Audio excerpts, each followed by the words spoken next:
Before we start this podcast, I want to say that every project I have pretty much has a village behind it, and this one is no exception. I want to thank the patrons who stepped in on my Kickstarter to really make sure that this got off the ground. Denise Grady, Caden White Wadham, Amanda Peak, Todd A. Davis, Jay Grant, and Corey Watson. Without you guys, I wouldn't be sitting here talking with the awesome guest that I'm about to talk to. Thank you so much. Welcome back to the It's Your Loss. We're not gonna hold on. Do we want to say it at the exact same time? I think it'd be fun. We can. So welcome back to the It's Your Loss podcast. Your Loss podcast.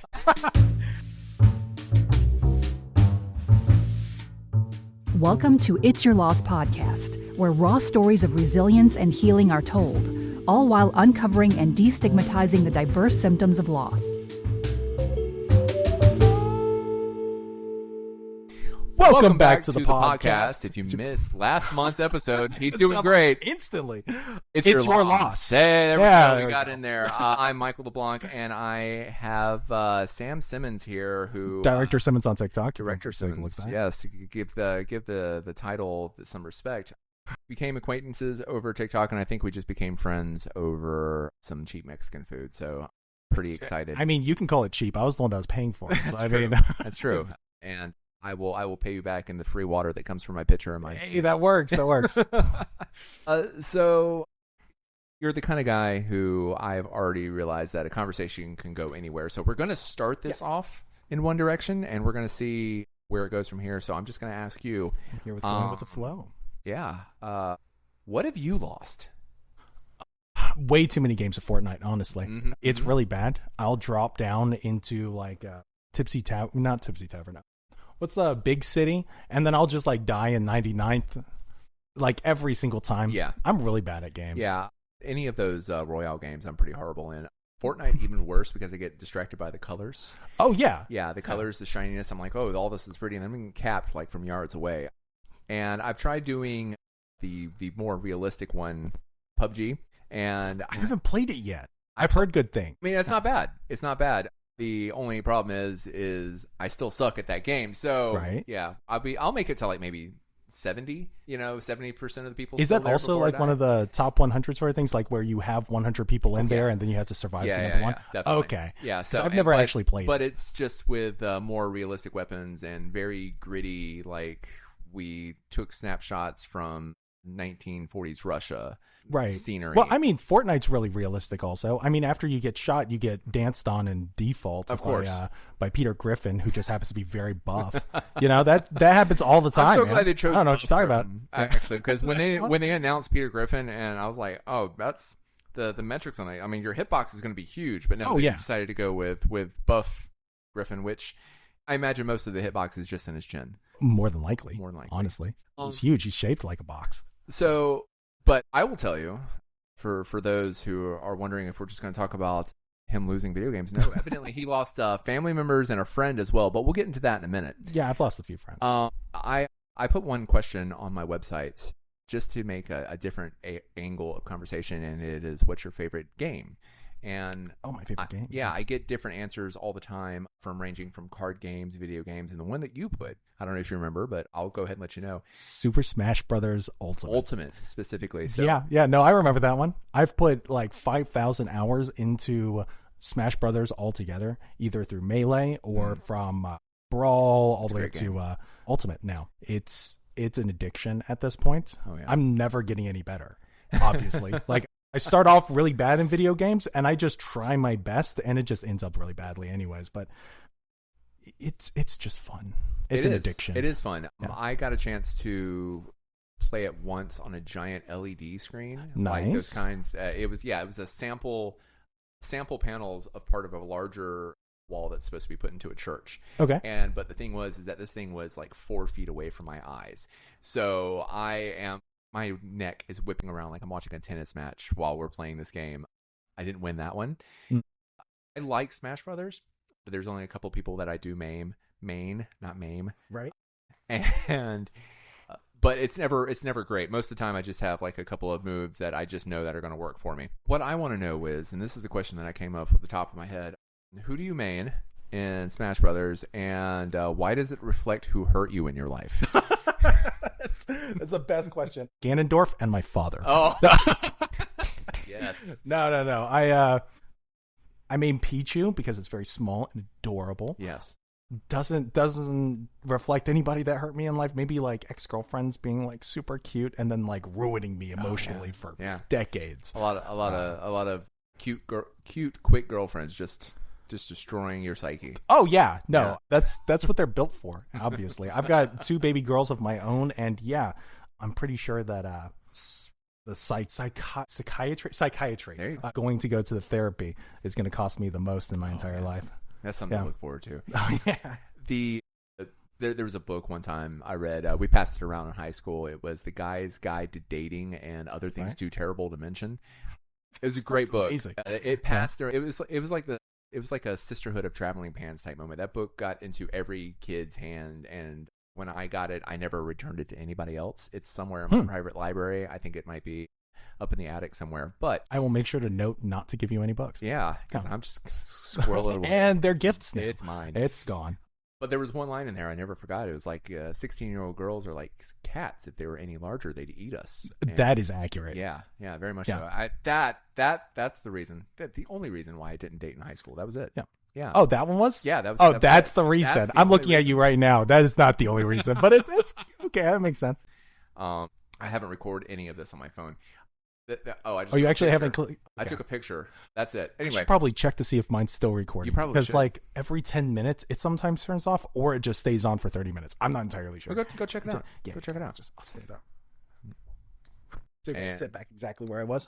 Yeah. Did that work? Yeah. Still working? All right, good. Smash Brothers Ultimate. I main Pichu, and I've been maining Pichu in only this one. I've played Ganondorf all the way through Melee, which is bad because Ganondorf sucks. Yeah. And in this one, Ganondorf also sucks. Yeah. But I wanted to learn something brand new. Pichu is like really fun. Yeah. Like all over the place. And it was broken at the very beginning of the game. Yeah. So I was like, hell yeah, I get like free wins. No, it's not like that. They nerfed him, but I will say that he is still good for some wins against newbies. People who don't understand the mechanics of the game. You can still, hit some good slams, and the next thing you know, they're up to like 80% in like 2 hits. Yeah. Pichu wins. It just makes life like 1,000 times nicer. I like the ones that give you the ability to counter. So I'm a huge Swordy. Yeah. Like Marth, Roy, Marth. Okay. Yeah, I like Marth. Roy's pretty good. I've tried out Marth, but his tippers are so difficult for me to really pick up just because of the amount of spacing that is required there. It requires like talent that I don't have. There's a finesse that somehow I found myself in the realm for. I don't know where I found it. I just picked it up one day. I was like, "You're my guy." Okay, that makes sense. Yeah, I'm a little too unga bunga for that, but I mean that makes sense. Yeah. Well, when I'm feeling like that, then I pick up Donkey Kong. Yeah, just keep slapping the ground. Nobody can get around me. It's great. Ring-a-tang. Yeah. All right, so video games. Back on topic. Yeah, back on topic. But we can't all be gloom and doom. But I'll be honest with you, most of these episodes, I found that talking about loss brings out, especially if it's an older loss, will bring sometimes a little bit of levity and more lighthearted conversation because of the fact that they've been able to deal with it. Yeah, that's good. I've had a couple people ask me, it's like, "Hey, Michael, can I get on your podcast? I just lost my mom." And I'm like, "You just dude, are you sure? Like, are you sure you want to do this?" This isn't necessarily free therapy, No. It's just a way for you to say stuff out loud. Yeah, exactly. Let people know how you dealt with it, because other people out there may have dealt with it the same way and felt weird about it. I don't know, there have been stories that I haven't heard, but I've heard other stories that led me into wanting to get into this kind of thing where people, they do like small bits of self-harm, like, picking at their nails excessively when they get stressed, or when they start thinking about like loss, they'll find themselves like picking the hair out of their freaking eyebrows. It's weird, but it's the way that they cope. And I just want to let people know that, these different stories are going to be something that hopefully that you may see yourself in, or you may see others in, and you're going to learn how to either be there for people when they're coping, or learn a new way of coping yourself, or realize that maybe you're not just a weirdo. Right. And everybody has their own different styles of coping mechanisms at the end of the day.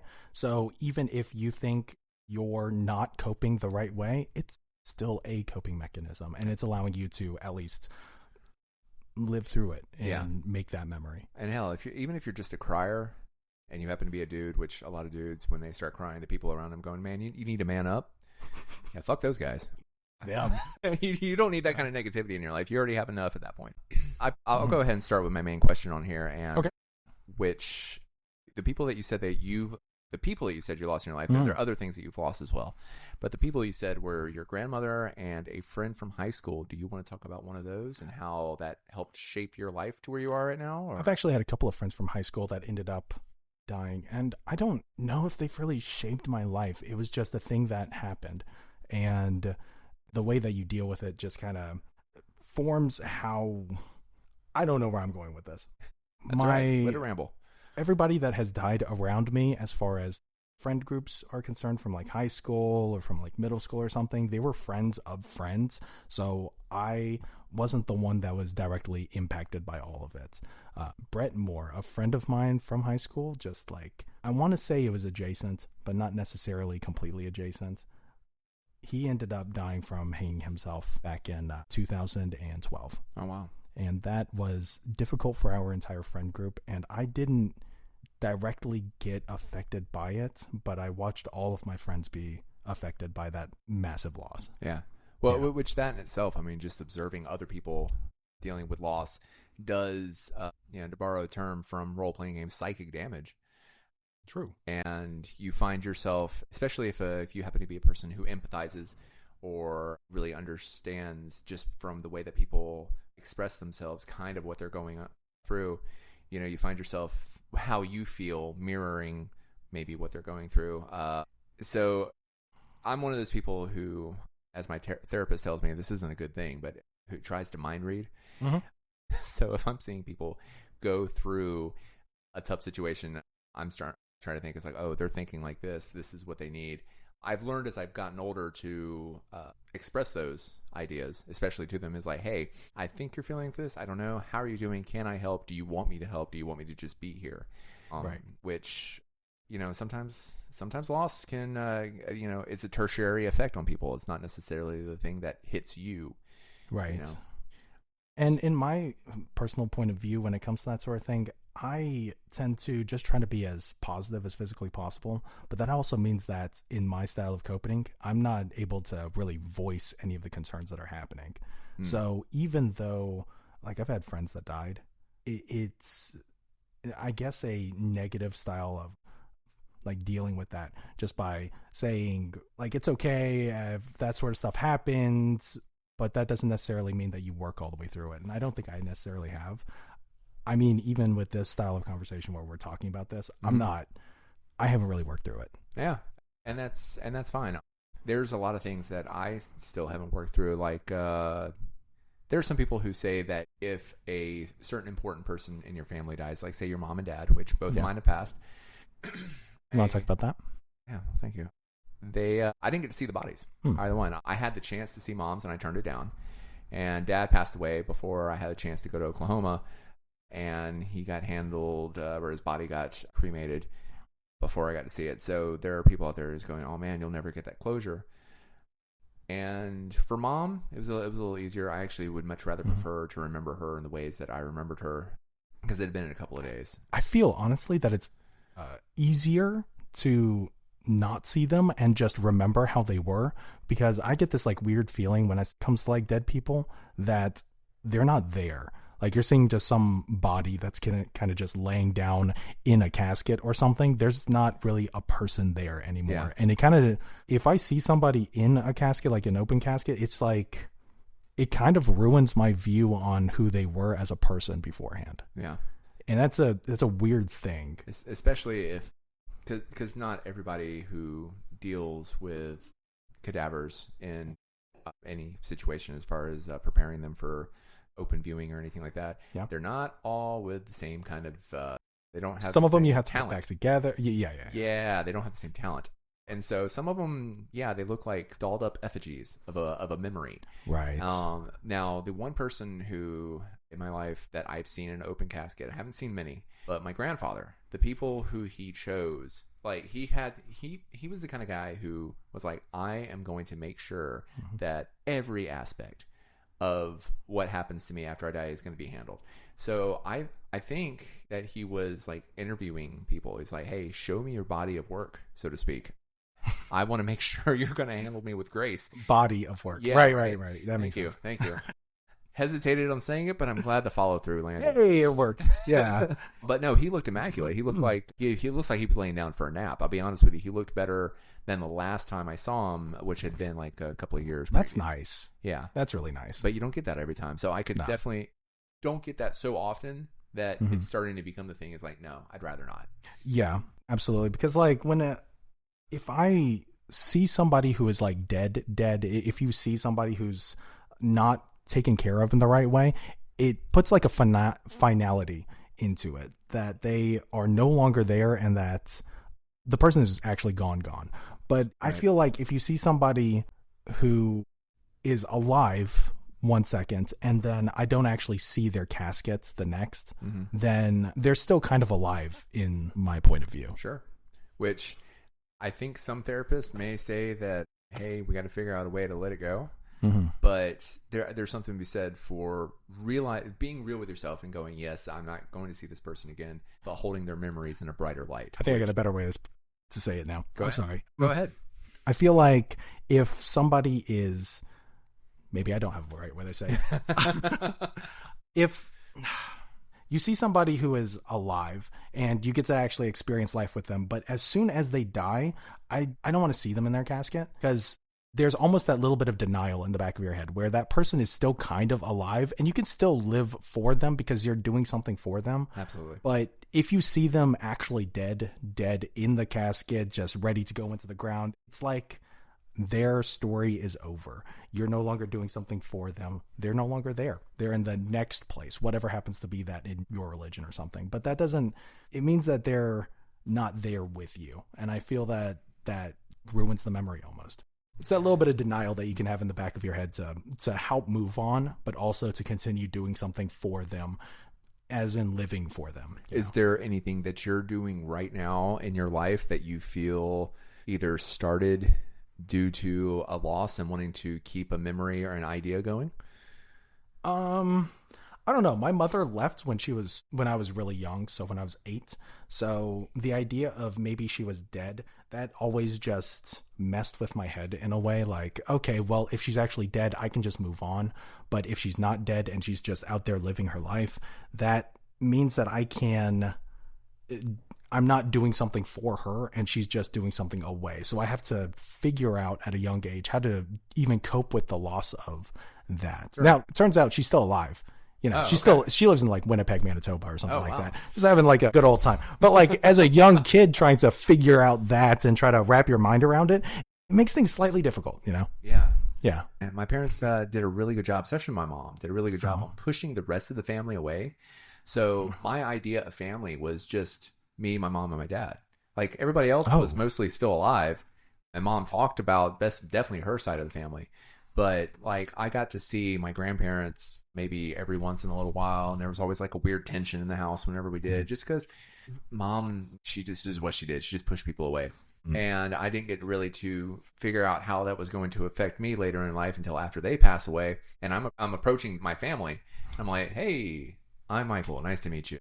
I know that we're basically getting to know each other because mom. That makes you almost like estranged to your own family. It does. In a way. That's that. And then they were worried that I was like mom and dad, that every conversation ended with, hey, how can you help me? And once they learned after a few conversations that I'm not doing that, you know, I'm actually just saying, hey, how you doing? Hope you're living well. You don't have to give me money for this conversation. It opened that relationship back up? A little bit, yeah. Nice. I got 2 aunts and an uncle now who I barely knew existed. Only by name alone, maybe, is the only reason I knew them. And now, you know, we have good conversations. You know, I'm old enough that I cherish Facebook, you know, to keep in touch with family. Because they're not going to follow me on TikTok. But plus, that allows you to see family members that you didn't even know you had. Exactly. Yeah. There's an uncle out in California. It turns out his whole thing is that he lives in California, but he works for a museum, so he gathers like a whole bunch of old, cool, like historical facts on Facebook. And I would have never known about that had I just like kept living in that sphere that my mom had established. Right. This is also weird. I haven't actually done this sort of thing, so I feel like every conversation I have to say it perfectly. But I guess this is more like a conversation. Yeah. This is definitely more freeform. Now, there's a couple of podcasts out there. I'm listening to this one right now because I basically hit the roulette wheel on trying to figure out what I wanted to listen to. And so I went to Spotify. It was like, give me random podcast. Mm-hmm. And it gave me this one called Well Now, Now. And it's all about how they deal with wellness, how they feel like wellness culture affects them, or part of wellness culture do they subscribe to. Right. And I listen to them. Every conversation is, it's polished, it's clipped. You can tell that they're reading from a piece of paper, which the only pieces of paper that I have are just like suggestions. Yeah. Right. So I listen to the like the murder mystery sort of podcasts every so often that my wife sends me, and they always sound so crisp and clean. And I'm like, I wish I could sound like that in normal conversation. It never occurred to me that they might just be reading off a script. Yeah. So they'll have a script, they'll have highlights, and the more sponsors that this is what I thought this is what I'm picking up. There's more sponsors that you have, the more time and preparation you have to write a script and be able to read it perfectly. Oh my goodness, that makes so much sense. Yeah. And my only sponsor happens to be this ad that I'm going to read right now. That's right. This ad read right here. Hey, this is Michael LeBlanc, your guide through It's Your Loss podcast. Before we delve back in, this is a reminder that my memoir, Dink, D&D in the Coffin Hold of the USS Enterprise, is available on Amazon and Barnes & Noble as an ebook and as a paperback on Amazon. It's a memoir from the ages of 5 to 23 and a journey through all the losses, triumph, and magic that tabletop RPGs gave me to help me keep sane and to heal. Grab your copy because your support keeps this quest, podcasting and exploring loss, alive. Now let's get back to the story unfolding on It's Your Loss podcast. See? Painless, just like that. I would have gotten you to read it, but I feel like it would sound hollow. You haven't read my book yet, so no, not yet. Yeah, not yet. I mean, I could try. Yeah. You know what? This is what this podcast has turned into. Go ahead and it's on my book. Crack open chapter 1. We're just going to sit here and have you read out loud. Oh my gosh. Okay, so I feel like this is more like a pop quiz. Like I was supposed to have this already memorized at this point. Completely. I can tell you were not ready for this. Am I wearing underwear? Am I wearing pants? For the viewers at home, I'm not. Yeah. Why wear pants when you're just being shown from the waist up? I mean, you got to breathe. You got to be free. All right. So actually, for the viewers at home, they don't even notice that there's 2 cats here. That's true. Yeah. There could be a secret third cat that nobody's actually seeing. The ceiling cat. There's always there's always ceiling cat. All right. So let's talk about the other losses that you were talking about. Right. The ones that were not people losses. I believe you mentioned lost about jobs, which is very valid. Can definitely. Can we start from the very beginning? Yeah. Like, you know what? Welcome back to the podcast. 9/11. So, but no. Tell me about some losses that I stay up at night just thinking about if Taco Bell ever got rid of the Crunchwrap Supreme, and I feel like that is a thing that would just ruin me. Honestly, I cry myself to sleep every night. I mean, that's like just because I'm a millennial, honestly. But sometimes it's because I'm thinking about it. I feel you, dude. I would be ruined. Taco Bell is such a guilty I mean, they pleasure. already got rid of like the amount of lettuce or the amount of meat that's on the inside, so it's not the right sort of Crunchwrap Supreme. They've also gotten rid of people who know how to roll a burrito properly, so every bite is a different. I mean, they hire at like $7.25 an hour still. So I mean, still that low? I'm pretty sure. They are, Yeah. McDonald's hasn't changed since 2009. Yeah, you know, if it's not broke, don't fix it. Is that what happened with us? Taco Bell, when you're here, you're here. Yeah. Get used to it. Yeah. So having no money, just the loss of money, is like detrimental to sanity. Honestly, I've got 3 kids. For the viewers at home, only have 1 if you're ever thinking about it, or 0. That's probably the best because then you might have a little bit of money. But right now, I got to tell you, even if I make $10,000 more, I still feel like I'm making $10,000 less. Well, as an adult, the more money you get, the more things find you to take that money away. Right. Right. What I could do with $10,000 right now, fix the things in my house and maybe buy a gaming PC, which is what I've always wanted. Ooh. But, of course, losing jobs, losing any sort of income, it sucks. And the idea of not having that sort of thing in the bank accounts, especially with a family, is rough. Yeah. Yeah. So have you found yourself in a situation like that where like you're like, oh shit, I just lost like a point of income? 2020. Yeah. Honestly, I feel like everybody did. Yeah. Happened to me You twice. were talking about, right? Yeah, twice. I just bought a house, 2019, and we had our daughter 5 days later, which was fantastic. And we were living the high life in December. And then 1 month later, COVID hit the United States. Everybody started going into lockdown in February. And by March, I was out of income. Nobody was hiring. I got laid off. So that's just a lot of bills. And then trying to find something from the ground up sucks. So how do you feel that you mentally dealt with it? What was your first Mentally? Yeah. Cried every single night. Yeah. And then I played Animal Crossing when it finally came out. Oh, you were one of the lucky ones. I tried to get that. Didn't work for me. Couldn't find a console. Couldn't find a game. Really? So, yeah, I just doubled down on Xbox. So I had 3 Nintendo Switches over at the house. Wow. Yeah, because I'm a nerd. You were prepared. Yeah, well, I have kids really like playing video games also, Nice. and my wife really likes playing video games, so we need to have like a Nintendo Switch for every room in A the Nintendo house. family, huh? Yeah, Pretty good. of course. Yeah, if my wife did want to play games, which she doesn't, Right. she doesn't understand gaming at all. In fact, we had a Really? conversation the other day. She was like, "Yeah, my parents didn't spend time on that shit." Her words exactly, and I felt like she physically attacked me, but I realized that she was just being real. She was being herself. But the time that she has played video games, the time that she was a nanny, she would play Mario. Right. So she's a Nintendo fan as well. Okay, Yeah. that makes sense. Yeah, but all the stuff that I play on the Xbox, like I play like every once in a while, I want to dive into Super Hot, which is just this, Yeah, it's and good. It's a great game. I love it. And her words, I hate this game. I'm like, who hurt you? It's just video Truly. games. I don't know. My wife grew up in a household where her brothers played fighting games and soccer games, and that was it. And she was, of course, the girl who wasn't allowed to play video games. Yeah. Or she was given a controller that didn't necessarily work. So she definitely did not like playing video games until I forced her to play Breath of the Wild for the first time. And she was like, oh, I kind of like this. And then I forced her to play Skyrim, and she was like, oh my goodness, I love this. And then I showed her Stardew Valley, and she's never wanted to play any other game since then. Moral of the story, don't show your wife or girlfriend Stardew Valley, because that will be their next few months. Yeah, Stardew Valley is one of those games that I found late in life. And by late, I mean November of last year. And it's been It's an addiction. Yeah, and it's been one of those games that I go to when every other game in my library just seems too much. You know, like just too much to do. Sometimes I just want to relax and chill.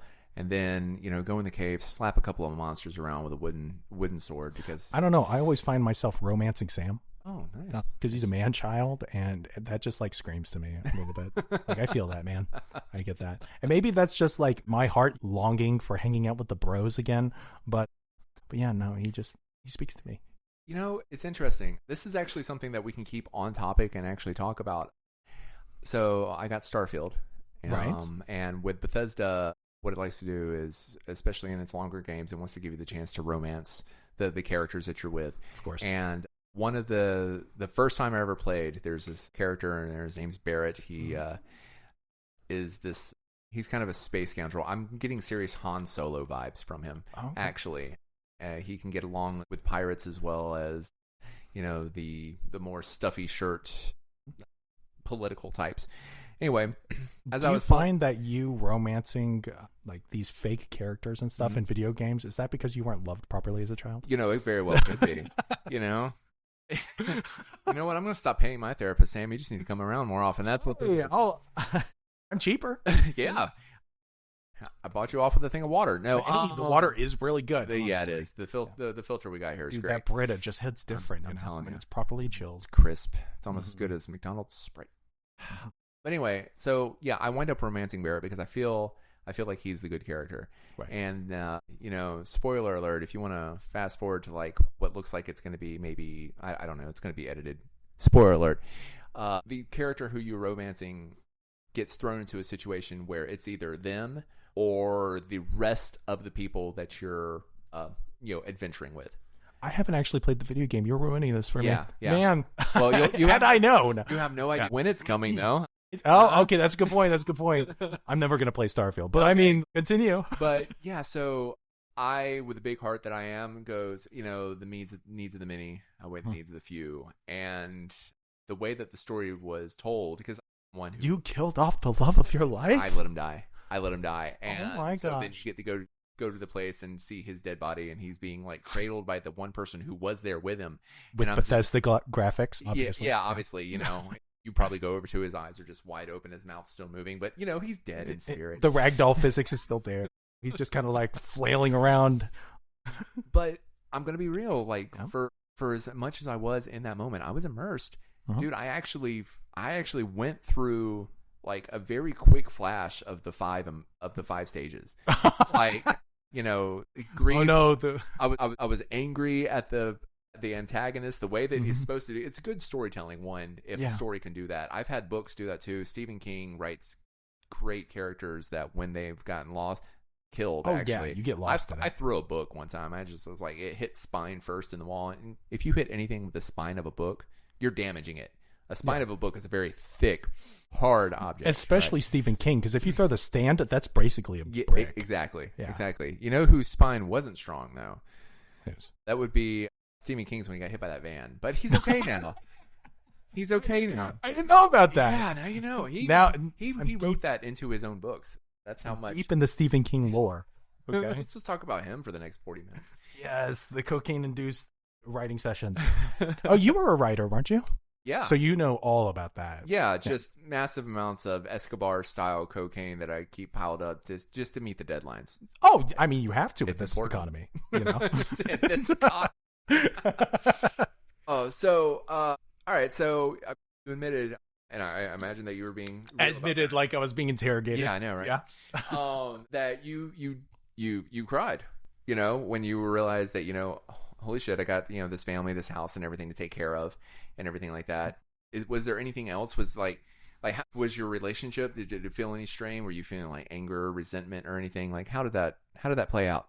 Actually, no. No point was our relationship ever put in jeopardy even a little bit.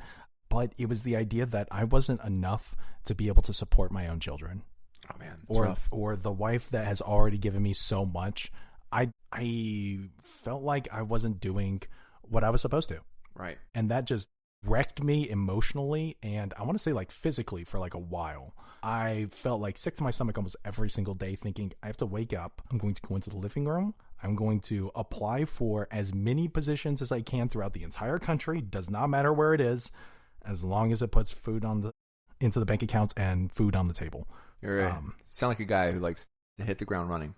Yeah. Not a lot of time for wallowing on the dime, so to speak. Yeah. It just wears at you over time. And I don't know if I could ever do that ever again, but if I did, I get the experience now to have to deal with it. I went through like anger, definitely depression. Actually, I did do a little bit of bargaining when I got let go of Delta. I should write down all of the 5 stages so that way I could just reference them. Yeah. Because that would have been a lot easier. I didn't even think about it. I did not plan for the podcast even slightly. I actually bring that up a lot of times during the conversations that we've had. Right. And if anybody who is actually listening to this, you may see like a progression of conversation and cohesiveness and maybe even quality because I'm learning as I go along, remembering to read things that I forgot to read before even starting this damn thing. Right. But we're just kind of going off the wall while we're here. Exactly. Yeah. And if I was really good, I would have like a second computer like right here. We're good. So, like I could just like pull things up. But hey, if we were good, we would have had actual equipment, an actual computer, professionals. Definitely not us here. No, I would have definitely ghostwritten this. The cats would definitely be here still. Yeah. Obviously. Actually, you know what? They're the main stars. Put them in front of the camera. God, that's what people want to see. Anyway. That's right? Millions of views cats instantly. on the internet. Yeah. That's how you do it. But these cats have personality. They do. And some of it is entirely too much. They need to, realize who's paying them or feeding them. They need well, to they know who's God in this house. It's them, obviously. No. So, I have a question. Delta. Delta. That's you right. Were halfway through. So I wrote it down as you were saying. Good job. God. Somebody's getting their shit together. I'm glad. So 2020, I was working for Delta. Right. Started in actually 2019 because I quit my job at McDonald's because I realized after having a introspective moment of staring into the fryer as the fries were burbling, I said out loud, and my crew was worried about me. I said out loud, "This job's going to kill me." And they're like, "Michael, you okay?" I'm like, "I don't know." So shortly after that, I quit. I started at Delta, but I was So like how princesses usually look into some puddle and see their reflection, and they're like, "Who am I?" Yeah. You looked into the fryer with all the fry bits, and you're like, who am I? Yeah. Who am I? Is there longevity in this? There was not. So the job that I found, I was last in, first out, basically, because COVID hit, lockdowns happened, jobs were affected, especially in the airline business. And I was in the mechanic area, but still, if flights aren't happening, money's not coming in, people aren't getting paid, I got to do what I got to do. So I actually did a little bit of bargaining when they called me one morning, and God, they gave the most bullshit answer, or a bullshit reason. They said I had stolen food from the fridge, and that was the reason they let me go. And I'm like, well, they'll just come up with a reason. Well, it's better. It's better for the metrics than to say, oh no, this pandemic is getting us, and we have better to for the start cutting. stock Yeah, holders also, right? We got rid of a thief instead of cutting down for that. But anyway, I was like, no, I don't know where you got your information. Like I was pleading because I was through a mediary staffing service. Oh yeah. And so I told him, I was like, you need to find out who you're talking to, who told you that, because that's some bullshit. And so she got back in touch with me about 30 minutes later and was like, no, I'm sorry, this is it, you're not going back to there. I was like, okay. That puts you on the bad side for the staffing service also. It did, but 2 weeks later, she got a letter from the guy saying, hey, this is actually what happened, because he evidently, I don't know, never really got a chance to talk to him, but I'd like to think he thought, I don't want to ruin this kid's future. Well, kid, I was 30-something years old either way. I don't want to ruin this kid's future. Here recently, I'm starting to think of myself as an adult, evidently. No, everything was fine with them, but I didn't go through that staffing agency again. Boomer in appearance, Gen Z at heart. Exactly. There we go. That's what it is. And so I found another job. That one, after they let me go out of the second job, that one was just disappointment, because I knew it was coming. It was owned by an overseas company, and the overseas company was looking at us over here in America going, you guys don't know how to handle yourself during all of this, so cut 50% of your workforce. Ooh. Again, last in, first out. So, but no, the way that Delta went, dude, I seriously got a flash of just anger, depression, bargaining, eventually acceptance, because what am I going to do? Go up to Delta, just walk in, go, hey, my badge isn't clocking me in for some reason. What's this about? So it just goes to show that, and I've said this before, that losing denial and acceptance. Definitely bargaining. Yeah, denial. There was a little bit of denial. I definitely didn't have to Google the 5 stages of grief because I didn't actually remember what it was. Good job on doing that when the camera wasn't on you. I mean, not doing that when the camera wasn't on you. But no, so it doesn't matter exactly what you're losing. Will and can trigger those feelings in you, and it's perfectly valid, because we as humans don't like things to change. We don't like to lose things, which is, I think, why I find so much solace in Buddhism the way I do, because it's kind of taught me to let go of things, because the wanting to hold on to things, whether or not, even if it's a memory or if it's an idea, a job, a person, the wanting of that person to be a solid thing in your life causes suffering. Right. And there's a lot of things, actually, it turns out, that causes suffering, but that's one of them as well. And so if you can free yourself from that, that's a huge relief on just like going through life and your whole psyche at the end of the day. Yeah. It's easier to reconcile yourself with yourself. It kind of helps to smooth the rough edges. Yeah. All right, so let's see if there's anything else on here. The only things I have here is Palestine. Yeah, that's a lot. That's a lot. That's deep. I don't know if we got time to dig into the Middle East crisis. Maybe. I mean, you're going to experience loss nowadays in your day-to-day life. That is every single moment that you get onto Instagram or TikTok. That's all over the For You pages. That's true. That's the current piece of news that's going on. If you're one of those people who want to experience loss through other people's losses. Yeah, I don't know if like wanting to, or that's just the sort of thing. I also have very non sequitur sequel movies you wanted to be good, but ruined the whole series for you. Yeah, I'll give a minute to that. Serenity from Firefly. Yeah. Did you ever watch that? I did watch. Because I got that hurt me on the inside. I mean, it didn't ruin the whole series, No. but Firefly was so good, and then they ruined it by killing off my man. Wash. Leave him a win, man. And oh god, yeah. That one, Wait a second, I'm sorry. Spoiler alert. Oh my god, I'm so sorry, guys. Whoops. But the death on that screen was one of the ones that you physically felt when you saw it. I cried in the theater. Hey, I'll cry at a movie. I have no problem doing that. Loudly. They probably had to get me out of there at some point. It's like you need to just gripping onto the curtain down to the very bottom, like sweeping tears into it. The minimum wage workers that work over at the theater having to drag me out of there by my feet as I'm clawing at the ground. Happens to the best of us. Yeah. And then there's movies that have come along that, like you said, that weren't as good as they wanted to be. And I'm going to go ahead and defend it when it first came out because it was cool. Star Wars sequels. Star Wars. Hey, he whispers into the compression mic. No, look, Star Wars for me is a great time for me to just sit down and let my brain turn off. They can give me almost anything, even if it's some BS like, hey, the Emperor's back. Woo! Okay, replace the Emperor, okay? Yeah. With Jar Jar Binks. If they brought Jar Jar Binks back, okay? All of a sudden, the movies go from, man, this is like a really bad series to this is the best series of all time, and everything's going to be memed. I can't believe they were so bold. Right? But no, no, same character, same lines, same delivery, Jar Jar Binks. Oh, man. Right? Dude, you should have been in that boardroom. I should have. They missed out, man. The newest Matrix movie. Oh, I haven't seen it. Which I had to watch it twice to understand it, which it's a Wachowski film. I understand. Right. They got layers. Yeah. But this one, it's meta, man. It's very meta. It's very self-aware. And I think maybe it was a logical step to make if you were in a room by yourself with your sister for long enough and you were just throwing ideas back and forth like they were. Yeah. But I think to the rest of the public, we were all like, we understand. We didn't want this. Right. Right.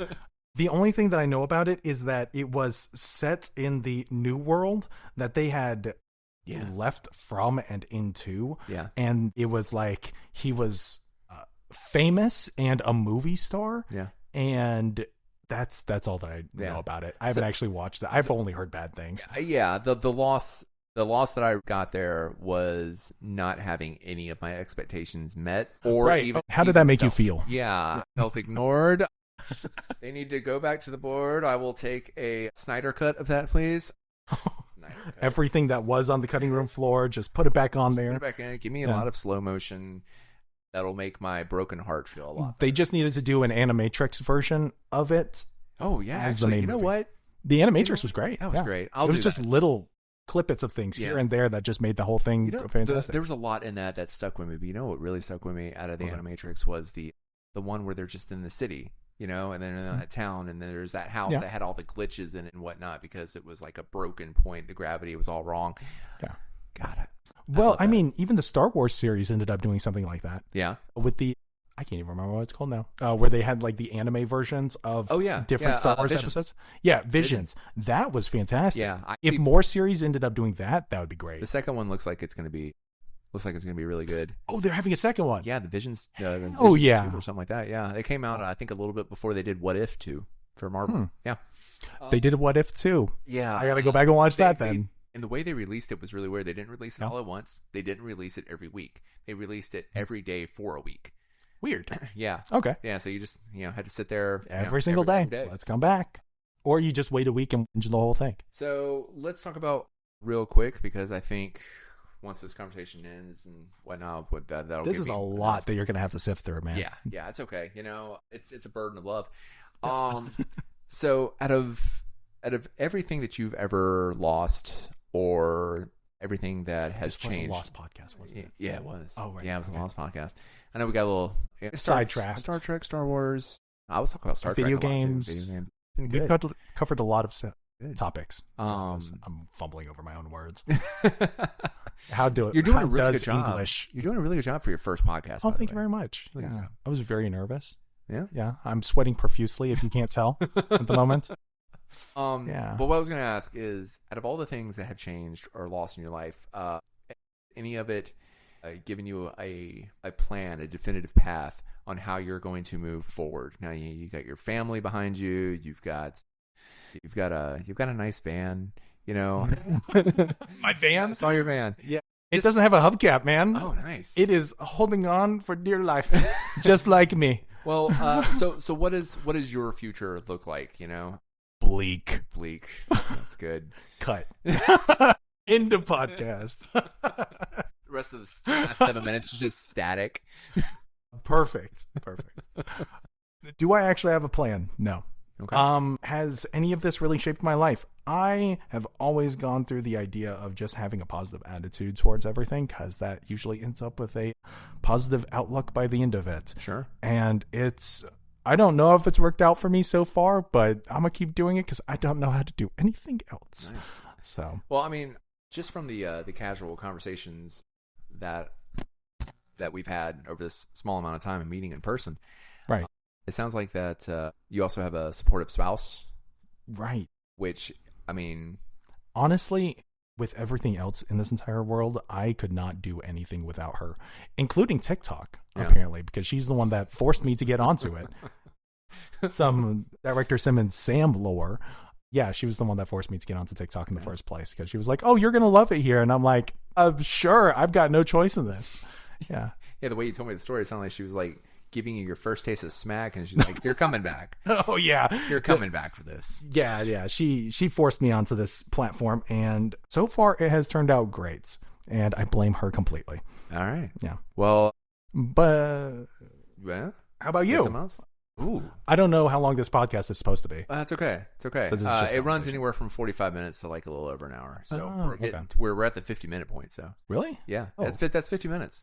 That goes by quick. It felt like 20, I'm telling honestly. you. I was like, okay, I'm ready to talk for like the rest of the time. A good conversation. I have more conversation topics. Go ahead. I wrote down Delta, Delta. Crunchwrap Supreme, Yes. 9/11, 9/11. Ooh, yeah. 9/11. 9/11. I whispered into the mic as soon as we did intro earlier, but now we're coming full circle. So 9/11. 9/11. I was in boot camp in 9/11, dude. Oh, is that what you're going with? Yeah, I mean that's where I was. Okay, cool. Yeah, Cool. For the FBI, who's definitely listening in on this, he was at boot camp. Okay, he wasn't doing anything suspicious.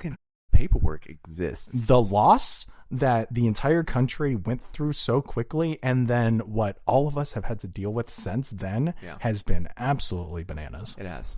There's one of the worst things about it is I have no problem like remembering an event and remembering the people who died and everything. Mm-hmm. What gets me is the amount of shit posts that get made about 9/11 and queued, ready to go, because as soon as like midnight hits over 9/11, Facebook, Instagram, they're all inundated with like, bad country songs, waving American flags, and then you have the other side of the things where people are like, 9/11 was fake. I mean, it's become a circus that coping that's coping turned from comedy to almost being farcical. Yeah.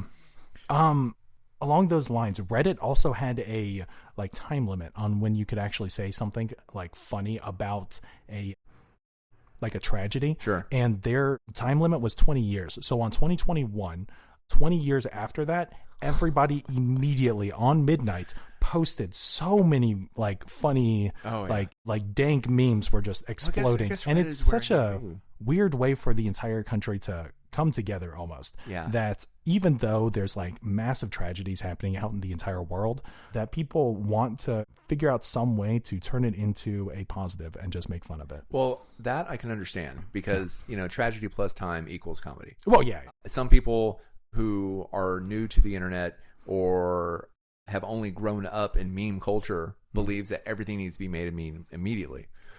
And I think maybe that's where I spent most of my time amongst those people as I was growing up. Because, you've seen my page. That's all I do is, something's horrible happening. I got to make this into comedy somehow. And I'm sure that it's going to get me canceled at some point. I'm really hoping it does, honestly. There's a dude that I listen to, watch, actually. It's not like he has a podcast or anything. At least I don't think he does. But his name's Third Person with 3 I's in the R. So THIIIRD. And he's a wordsmith, man. He is a poet. One, he also raps too, so his freestyle that definitely is amazing. helps. Yeah. But his spoken TikToks are so tongue in cheek that address things about like poverty, homelessness, mindfulness, and stuff like that. That I think the way that he delivers the bad news mixed in with that tongue in cheek type, like serious, just like staring into the camera, just like saying metaphors and allegories that if you're reading between the lines, you realize what he's talking about. Right. I could get behind that too. I think I need some spoken word slam poetry about 9/11. I'm ready for it. we're here. We're ready. We're ready. If you're listening to this and you haven't made it yet, we're ready to watch it. I will watch an entire special about tongue-in-cheek comedy about 9/11, only coming from you, third person. All right. I think that might be it. I wrote down Harambe. Oh. Are you We'll come back to that in the next one. I'll save that for next time. Okay, that's good. We'll find out. We'll find out if you're a dicks out or a boobs out for a Harambe type situation. Right, of course. Yeah. Tits or ass? Tits or ass? Tits. Personality. It was a trick question, man. Damn it. Hosted on my own damn show. Ass. All right. Well, Sam. That's the only answer. This has been a fucking delight, dude. Oh my God. Thighs were on the menu and I completely forgot about Look that. what you've done, did. What was I thinking? Too late. It's too late. You're a personality guy now. Right. For now and forever. We should have just cut this like a while ago, honestly. When I like whispered into the microphone bleak, that should have been it. Cut. Heavy cut. This could have been static the whole time. All right. Well, Sam, where can they find you? In my home, probably crying. Nice. Where can you find me? On TikTok at Director Simmons, or you can find me at Sam Propaganda. That's SAM_propaganda. And I like that channel, honestly, a lot more. There's very few followers. You should definitely go there. On YouTube, I'm going to have to look it back up. Honestly, I completely forgot. That's okay. Because I didn't just like put that together. It would make it sound like you knew exactly what was going on and had everything prepped. I had actual. On YouTube, you can find me at Sam Propaganda also. Nice. Only got 2 videos there, but I'm probably going to make some more long-form content on there in the future, so look out for that. Look out. And I've been your host, Michael LeBlanc, and, well, if you missed next month's episode, it's still your loss. I'll talk to you guys later. Bye-bye. Bye.